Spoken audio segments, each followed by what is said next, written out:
நானே பயிர்க்கலாம் கேட்கல படாம நீ எனக்கு கேக் கூட பேசல. நான் ஃபேன் ஆஃப் பண்ணுறேண்ணா.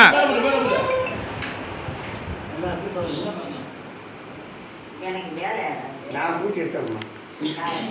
இப்படி வாங்க, சாப்பிட்டு வாங்க. அவங்க போமா. வாமா மம்மி, டைம் ஆகுது.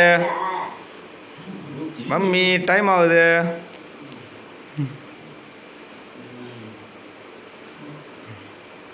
மகிழ்ச்சியான தருணம்.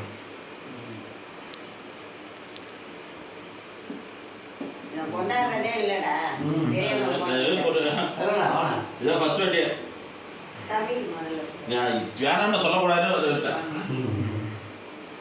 ஏன்னா பெரியவன் போனதுலேருந்து அவன் கொண்டாடுறதே இல்லை. ட்ரெஸ்ஸு